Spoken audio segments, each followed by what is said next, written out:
Ladies and gentlemen, welcome to another edition of XFeed. Yesterday was an absolute cinema. If you happen to be able to check out the interview, I'm going to recap some of the bits here in just a moment. If this is your first time watching, it's called XFeed. We do it Monday through Friday, different times of the day. Shout out to Mr. CryptoPunk. Thank you for watching on the daily. JW as well. Whole bunch of you guys really appreciate the support on a day-to-day, but what in the halibut are we talking about today? So Gala got hacked for like 200 mil, and apparently the hacker gave the funds back. Unbelievable. There was a huge blow up within the CryptoPunk space yesterday. Well, sorry, was it yesterday? The day before? I don't even remember. Insanity. Apparently they scrapped the entire project they were planning on working with. A little bit more ApeCoin FUD, if you will, if you've not had enough of that. And of course, other random things across my timeline. Thank you so much for tuning in this X feed, and let's get into it for what happened yesterday. Yo, shout out Deep Blue and everybody that said so many positive things. I don't know if yesterday could have gone any better than it did. But he says, most enjoyable interview I've ever seen on the world-changing force. It's Futureverse. And Deep Blue, sorry, I don't know. He's just the bear. The bear. Tons of alpha, lots of joy and love. More bullish than it's ever been. So grateful to be on this journey with the team and community. Congrats, Schillerverse. Amazing job. So if you watch the beginning of this, I'm like, okay. First of all, before we actually hit the live button, I had no idea what the hell to say to Aaron. To be honest, like, he got on the call. It's like, hey, how's your day going? Pretty relaxing? And like, you're talking to a guy who is potentially one of the biggest figureheads in the space and could potentially take over the world here. And I say, how's your day going? Pretty relaxing? Question mark? Unbelievable.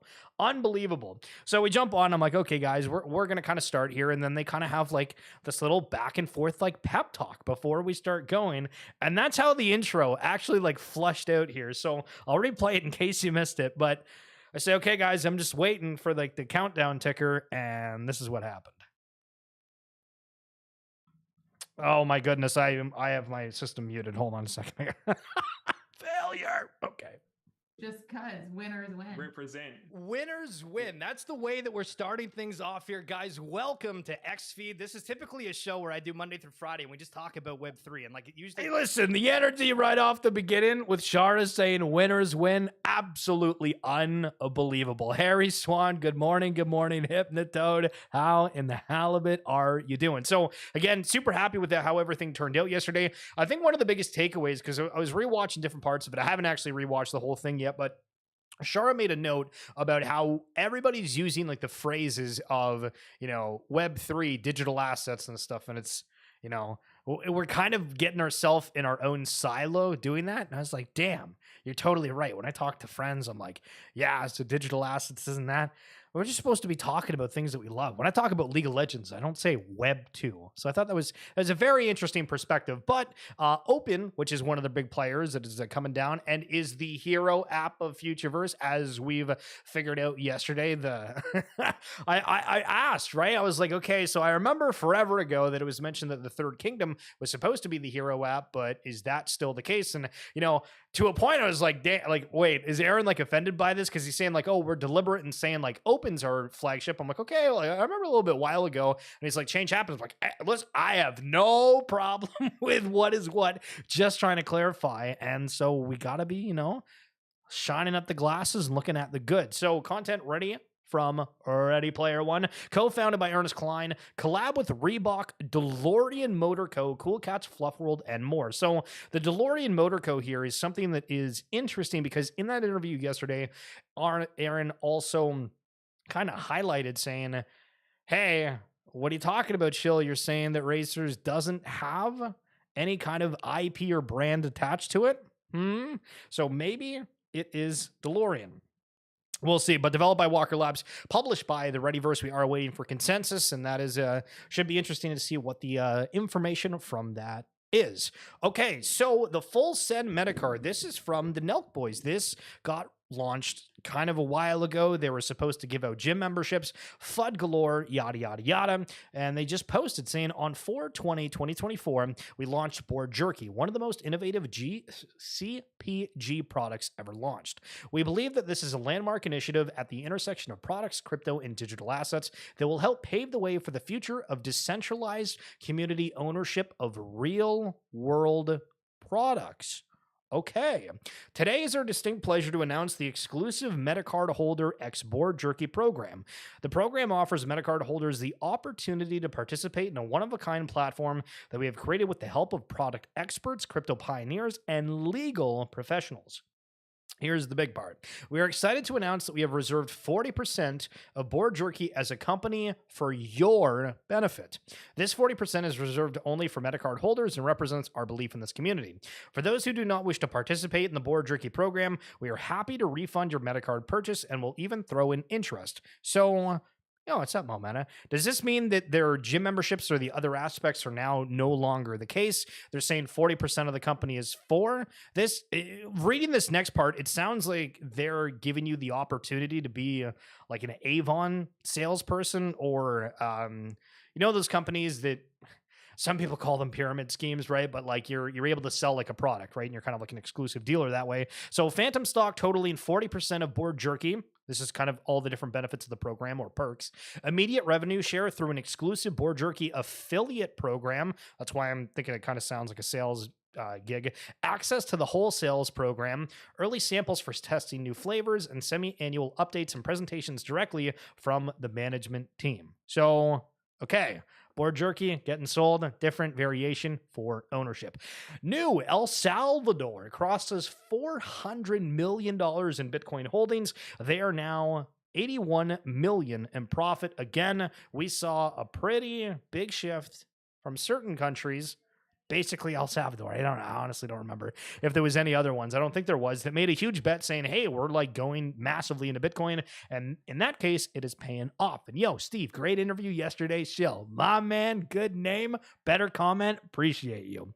So a little bit of news here from Jadu AR. We are approved on both App Store and Play Store to release Jadu AR Season 1 tomorrow. Have you noticed there's been a little bit of an uptick of people that are able to launch on the iOS store doing these mobile apps, something that is doing anything within the Web3 space? They are coming.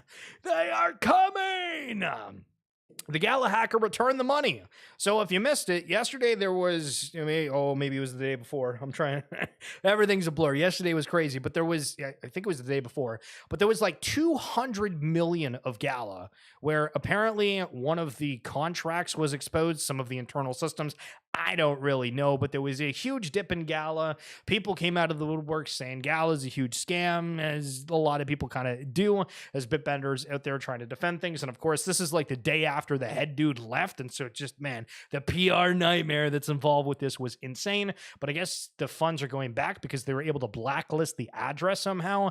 DWF Labs apparently is an investor within Gala. So we're committed to supporting our portfolio companies through thick and thin.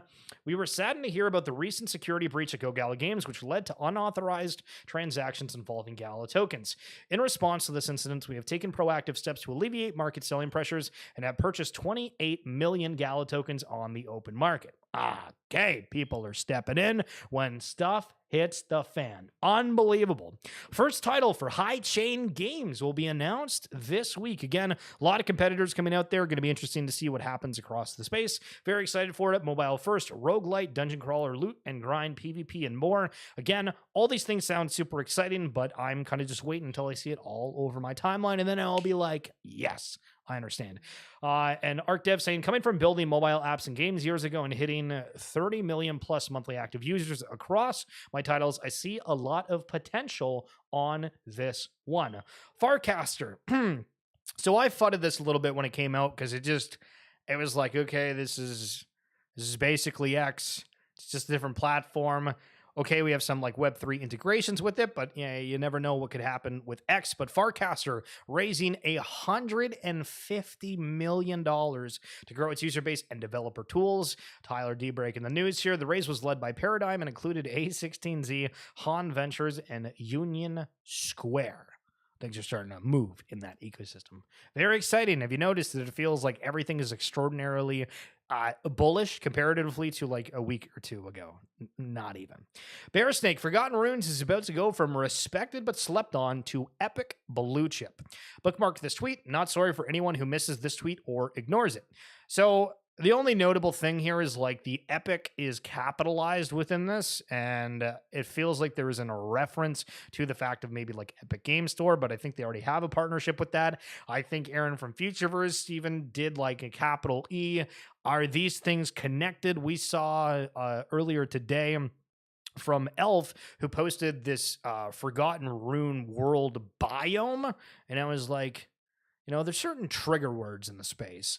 And for Futureverse, the term biome, because of the Third Kingdom, kind of registered in my head. And I'm like, okay, like, seems weird that there's a word brought up. Maybe it's just coincidence, like everybody using the term quest for things, but sounds like Forgotten Runes Wizards is cooking. Bryce said, more games should do this, show an early version of your game and recent progress. And yeah, I agree. This is kind of cool. So there's two different games here. Obviously on the left, it's just showing how the game started and then like the progression. And again, the whole space is all about kind of being open and seeing progress of things. Some are a bit more kind of in the open with the behind the scenes, but I think this is super cool to be able to see that.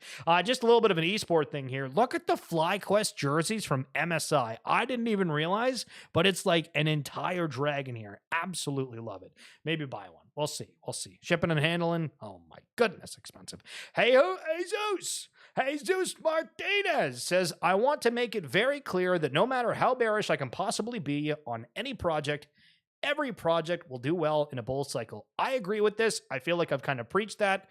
We've seen everything rocket before. Rising tide lifts all boats. Kind of. Some things move a little bit. Some things move a lot. But generally agree. When there's the momentum, everything just kind of starts feeling some kind of way. The market will be irrational longer than it will be rational. But will it outperform Bitcoin? That's another argument. And seen on the timeline today, some people with very, very bullish sentiment saying that they think Bitcoin can go all the way up to like 149K before the end of the year. Listen, guys, where are the negative bear posts about Bitcoin going to zero? We need more of it on the timeline. Okay, so this is kind of my indication that NFTs potentially are back. During the incident the other day where there was an IP, a collection that Yuga Labs was going to launch through CryptoPunks, got a lot of hate, we did like a 10-minute session going over people that were saying, nah, this is not bad. I don't know why people are ripping on this, to other people just losing their ever loving mind over it. And some people sold during that. And so somebody sold a punk for $132,000, and like 24 hours later sold for $191,000 from 42 ETH to 52 ETH in a day. I mean, okay, maybe it was sold on like the floor price and it's a cool CryptoPunk, whatever. Either way, man, oh man, having those kind of things happen on the timeline, I don't know, I think it gives a little bit of confidence out there.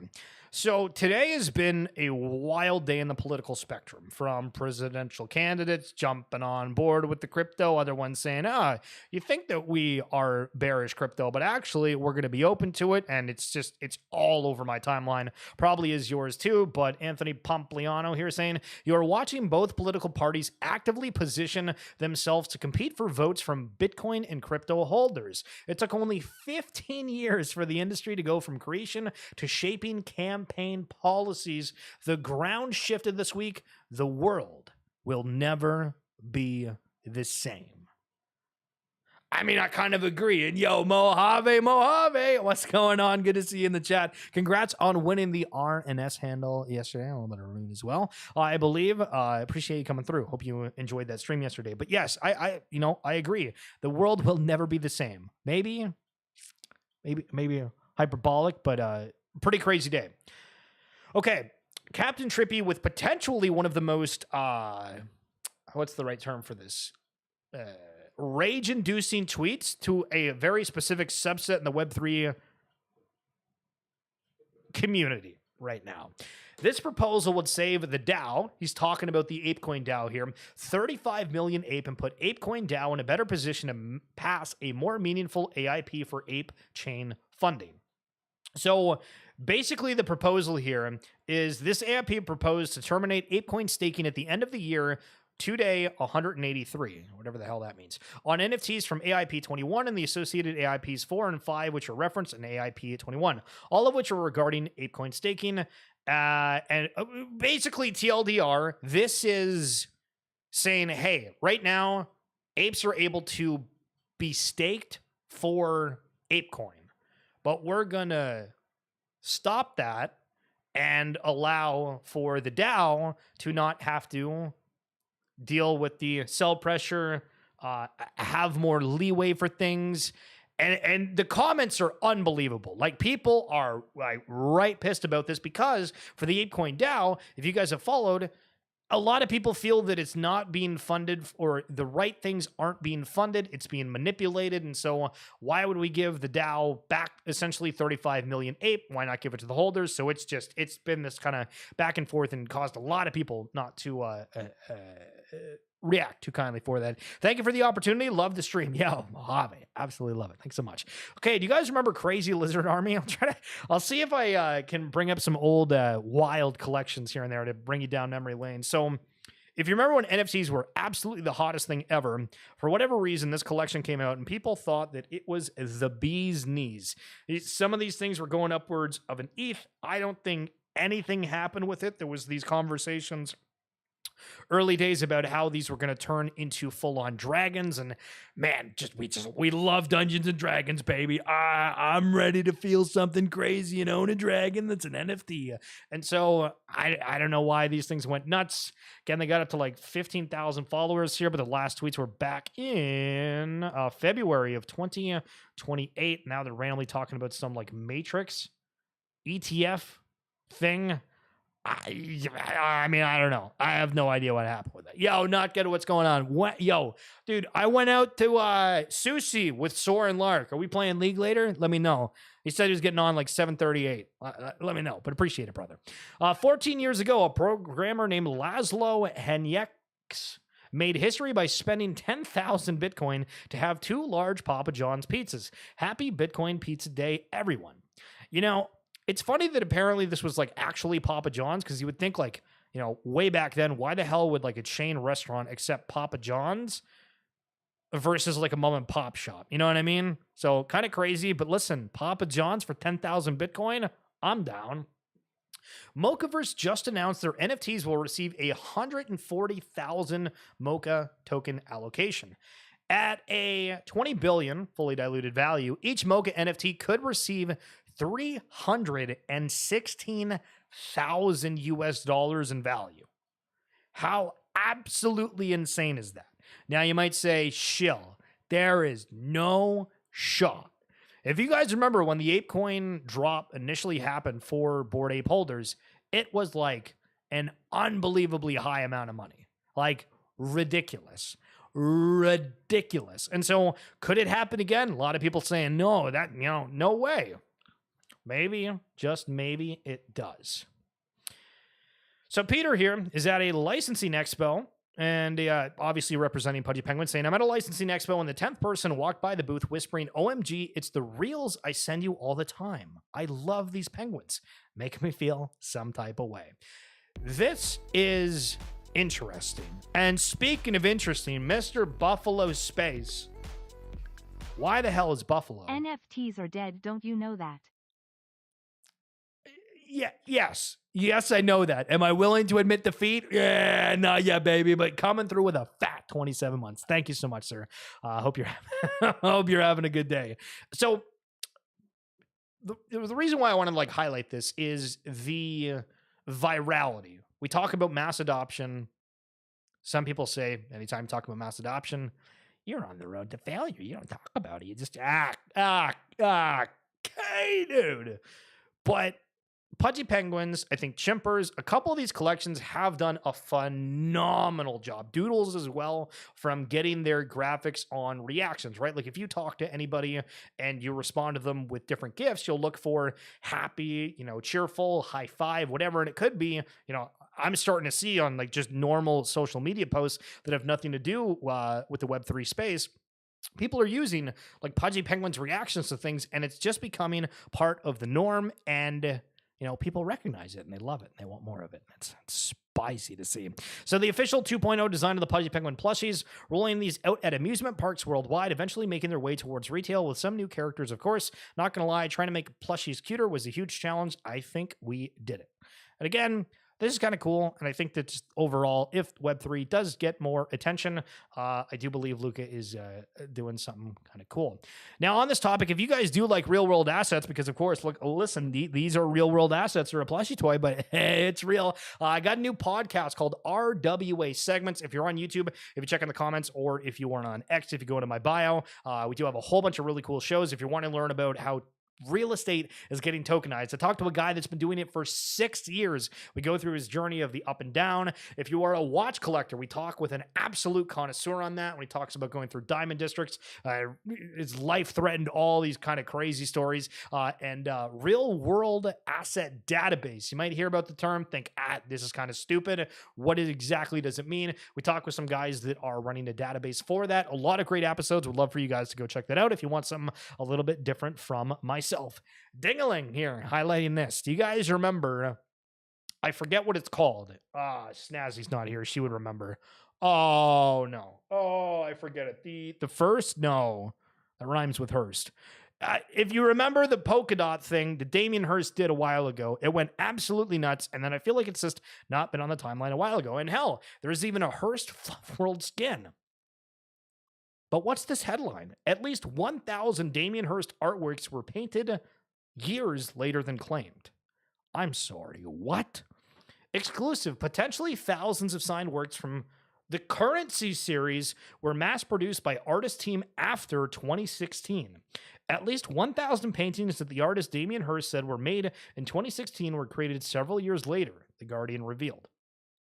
Hearst produced 10,000 of the paintings, each comprising colorful hand-painted dots on A4 paper as part of a project called The Currency that was born from the idea of creating a form of money from art. The year 2016 was inscribed on the works besides the artist's signature. Hearst and the authorized seller of the paintings repeatedly said the physical works were created in 2016. Okay, well, listen, what solves potentially fraudulent things with physical things? Oh, the blockchain. True! Now, the one thing that I wanted to highlight from the CryptoPunks debacle that did happen the other day is now I'm seeing Nina on the timeline, and I'm like, okay, I got introduced to a new artist.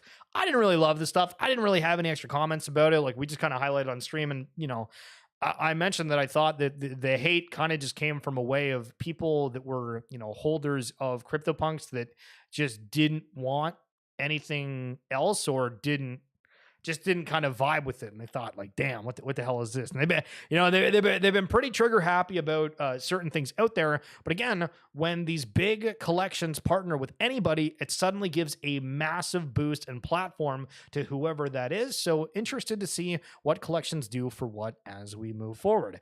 MetaMask apparently is going to add Bitcoin support. If anybody's used the Magic Eden wallet, it's unbelievably easy to swap from ETH to Bitcoin and just kind of have everything in a wallet. Interesting that MetaMask hasn't done that previously, and Magic Eden did that before them. Either way, still think that is a rather big news. Okay, so this was like the biggest thing of today from my understanding. Breaking crypto bill FIT 21 just passed the House.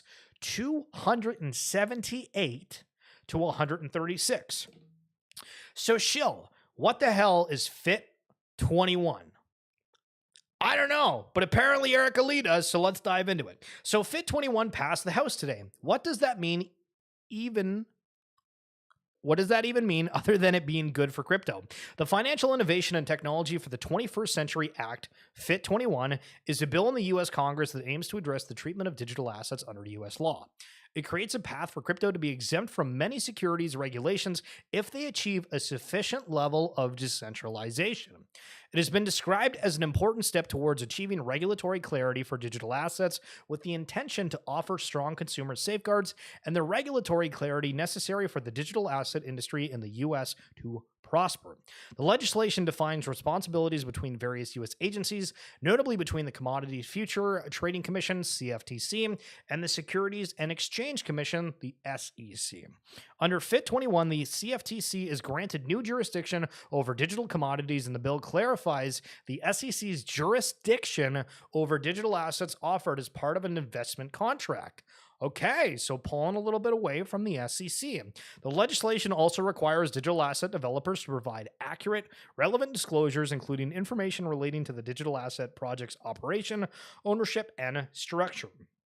Digital asset customer serving institutions like exchanges, brokers, and dealers are required to provide appropriate disclosures to customers, segregate customer funds from their own, cough FTX, and reduce conflicts of interest through registration disclosure and operational requirements. Basically, sounds like the US is kind of opening up just a little bit more for crypto. And not bad, eh? Kind of crazy to think we've gone from like max bearishness to super insane bullishness. Bitcoin, Ethereum ripping. Sounds like the Ethereum ETF could get approved. Do we see a root ETF one day? You know what I mean, baby?